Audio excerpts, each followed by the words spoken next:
Thanks everybody, it's great to be with you today. I'm Dean of Extension, which means I get to enjoy all the great things that Crystal and Jenny and Lisa and others do, which is really exciting work. And it does look like I'm kind of hooked up with funding and a few other things. I had to go there. What I want to talk about is a project that we have going at the Nebraska State Fair. It's called Raising Nebraska. And I'm going to tell you a little bit more about it. What I wanted to share with you is that, people go to the Nebraska State Fair for a lot of reasons. A lot of people like to go and see the animals. And they walk in to view the animals, they view them maybe as something that they're familiar with, like their pet. Or they walk in and they say, oh, it stinks, I don't want to be here anymore. The point is that some people think that going to the fair is about learning about agriculture, and it's really not. And so what this project is really focused in on is how do we help people understand what agriculture is about. And so this is Raising Nebraska. The byline is your food and the families who grow it. And certainly this is primarily focused on production agriculture, and there are other kinds of agriculture that we practice in Nebraska. It's a partnership between the Nebraska State Fair, Nebraska Extension, Nebraska Department of Agriculture, funded by a wide variety of entities. It's a $3.5 million project. You'll see more about that in a moment. And our purpose is to demonstrate the science and the art of Nebraska agriculture. And certainly it is about the science, but it's also about the art. Great farmers will tell you certainly science is important, but knowing and understanding my land and the cultural practices and the choices that I make that are informed more by the art of farming is also a big part. And then secondly, for us to learn from consumers. Now this is a mindset on the part of all of us, because we kind of went in thinking we're just going to tell people what they need to know. Well, you know the answer to that, right? It doesn't work, right? So what we wanted to do is figure out a way to engage consumers, learn from them, and then adapt the work that we were doing to try to add value to their experience. So this is on the front door. Looking in the Nebraska State Fair, 25,000 square feet. It's a big experience, and most of this experience is really focused on technology. So when you walk in the front door, there's video screens. Here's an oversized center pivot. There's a video projection room, a movie theater. There's a number of other things like that. But there's a whole lot of details in this space. We decided to focus on the technology approach here for two reasons. One is we wanted to better understand the choices that people made as they decided which one of these experiences that they want to be involved in. So this isn't like a class where we bring everybody in, sit them down, give them this experience. They have choices, they can do what they want. But the other reason that we wanted to be really technology-based is we wanted to have the capacity to adapt, adjust, and adapt based on what we were learning from our audiences. And I'll tell you more about that here in just a minute. Here is our irrigation prescription experience. So they have a screen, and it shows the pivot running across the field, and they have to adapt the soil type, slope, and some of those kinds of things. They actually put together a prescription, and then they run it. Here's the actual pivot. We put in fiber optic lights, and so the lights change color as it goes across the field, and they can see how the prescription is being delivered in that field. This is our walkable Nebraska map. It's just it's also shows the elevation change from western Nebraska to eastern Nebraska. This thing is so much fun. It's got all the rivers on it, the counties, the major towns, etc. And when you walk on it, we have 5 counties where when you stand on that county, it triggers a video that tells you about the agriculture and the people and the communities in that county. So it was interesting. First day of the fair when we opened in 2012, nobody wanted to walk on the welcome mat, right? We had to have docents out there kind of going, it's okay, you can walk on it. And so people started doing this, and this couple here is doing exactly what happens over and over again. And I enjoy this. This is actually my favorite part of the whole deal. Because I'll walk up to people and I'll say, what are you looking at? Well, I'm looking at Platte County. Tell me about Platte County. Oh, Platte County. Let me tell you about Platte County. My great-great-grandparents homesteaded there in the 1870s, and the stories start to come, and that sharing of knowledge and information is an important part of this exhibit. We have a demonstration kitchen and an opportunity for our commodity groups to come in and teach people how to produce different kinds of food products and so on. And this one was fun too because the wheat board's there, and the education person from the wheat board is talking about how you bake cinnamon rolls. And there's a whole bunch of senior women in the front row, and this education person is talking about this is how you do it, you let it rise, you knead it, you do this, you do that, and they're all sitting there going, so this is one of our most powerful exhibits. We have 4 of these actually. They're the Trusted Voices exhibits, and people can come in and sit down. They have 6 choices for screen. These are basically 90-second videos put together by experts, many scientists and also people in the field that are doing these things. They have lots of choices, and what we're doing is monitoring the topics that they're most interested in, and that's part of what I wanted to share with you today. So these are the bottom 5. There's like 24 of these videos. So these are the bottom 5 trusted voice videos in terms of the number of views, right? The lowest viewed video, do juvenile calves have records? Are farmers using less water? What is evapotranspiration? Why do farmers leave stalks in their fields? And farmers and scientists would say, this is important stuff, right? But they aren't watching videos, right? Here are the videos they're watching. Do cows mind being, oh, seriously? 4 years running. What's the scoop on poop, Crystal? Right? Yeah, right? Why are kids raised indoors? People are a lot more interested in animals and human care and how we treat animals than they are some of those other things that, sure, they're important. I mean, all these things are important, right? Evapotranspiration, and I've heard some of the conversation earlier. We use the fancy words. Well, that's a fancy word that just says this is how much water a plant uses, right? So why don't we say that? And I think that's part of the difference. The bottom 5 use a lot more jargon than the top 5, which is in common terms, right? So I think that's an important piece also. This is another really powerful experience. This is our interactive dinner table. There's 4 places you can come in and you can sit down and you can choose which meal you want to eat, and then you can choose what food you want to eat in that meal. And so we report on that. The other thing that we do in this experience, not only learn from what choices people are actually making, but also at the end of this, we ask them to put in their county.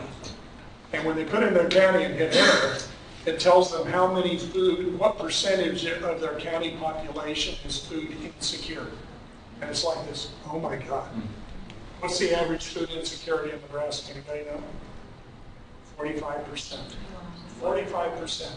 Either due to poverty or due to food availability. 45%. So here's some data from our dinner table. It's interesting that lunch is the most popular meal. Maybe they all come at lunchtime and they're thinking about lunch. I don't know. But lunch is the most popular meal.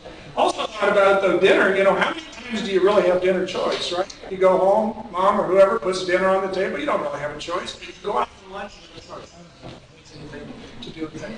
So here are the options. It's an entree. Top 3 selections, and you see these go across the meals, right? Number 1 selection is pancakes. Pancakes. Number 2, beef steak. Number 3, cheeseburger. What's beef steak? Okay, whatever. Bottom 3, tofu stir fry. No one wants to put tofu stir fry on their plate. Not particularly interested in roasted chicken or cold chicken. So this gives us a sense of what the people that are coming into this experience are choosing or not choosing, but it also suggests to us that there might be some things that we want people to understand and think about. And so this information helps us think about that. So that was the entree. Here's the drink. Hallelujah, water's number 1. We're getting the message through, right? And milk and apple juice, all good stuff. What's last? I love silk. That's what I drink all the time. But apparently very few people that come to this experience actually agree with me. Tomato juice and chocolate milk, whatever, although the numbers you see start to get Corn on the cob. We like peach cobbler and we like apples. Maybe people just think that peach cobbler and apple are both serving the fruit. I don't know. We're not really fond of wheat biscuits. I wonder sometimes, do the words matter? I think they do. And people say wheat biscuit, I don't know, you know, I don't know biscuit made out of wheat. All right. We've also done an exit poll so we get a sense of how people are responding to this. And so these are iPads and all the exits, and people can choose to participate or not. We actually asked 3 different questions, but to me this is the most important question. We had 881 people that said that they learned 5 or more new things. So that's 47%. We felt really good about that. 376 people said 3 to 5. That's another 20%. So 67% or so learned at least 3 or more new things in this exhibit. And you know, when I think about people coming in, you know, these folks don't come in because they think they're going to go to school and take a class. They come in because they're curious. They come in, they wonder what's going on. We did have 20% that said nothing. Didn't learn a darn thing. Send it back in. It literally does, right? You know, I actually think this is an important piece because what that means to me is that we're either not connecting with about 20% of our audience, but we also see this behavior that I think is interesting, and that is when people come in and realize this is really about production agriculture, and we're not going to apologize for that, that's what it's about. There are people who come in that just are not interested in that. And for example, they'll look at some of the sponsors, Cargill, Pioneer, some of those, and they'll turn around and head right out the door. Now we respect that, that's your choice. That, you know, we're not trying to convince anybody, but we are interested in giving people the opportunity to learn and respond and react. The last thing I'll mention to you, because I also think it's important, is that we also have farmers and ranchers in this space, and I think sometimes just making it a little more personal is helpful as well. So participants are telling us what they want to learn about it. We're using that information to adapt every year. We toss out 5 or 6 of our trusted voices videos every year and record new ones based on the cues that people are giving us. Participant responses give us a lot of insight in terms of what we offer and the way we engage that. There are other things that I didn't share with you. We had a biofuels exhibit where they could choose to learn about different kinds of biofuels, ethanol, and so on. Number one interest is biodiesel. I thought that was cool. Interactive digitally based learning babies are effective, and we feel good about that. We realize it's maybe not at the end of the day going to create huge behavior change, Lisa, and we respect that. But we feel like we need to add value to a state fair experience. And in the past, it's not really been as an in-depth learning opportunity as it possibly could be. So, glad to respond to any questions. Anybody have any questions here?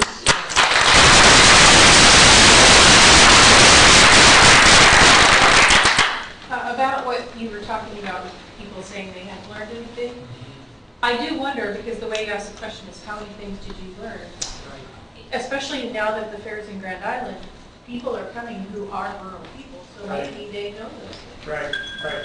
So it's an interesting point, although if you look at the demographics of who comes to this exhibit, Hall County and Lancaster County are number 2 and 3 on the list.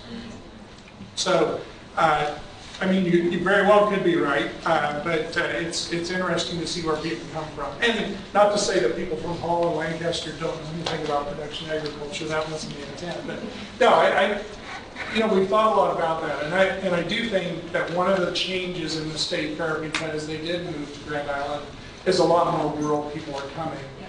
Omaha folks still go to Hall, right? They like the Iowa State Fair for whatever reason. But it's a great point. Other questions? I'm curious where a lot of the funding came from. Yeah, it was, the funding came from commodity boards, like the corn board, soybean board, ethanol board, as well as corporate donations. So Cargill is our lead sponsor, for example, Pioneer, Rinke Irrigation Company. So, you know, that's important, right? Because these companies want to tell their story, the commodity groups want to tell their story, But that was the huge mind shift in all of this that I mentioned earlier, was we had to convince them that this was not about telling somebody what they ought to believe or telling somebody what they ought to care about. It was about trying to engage people and share information. So that was hard for some of them. Yes?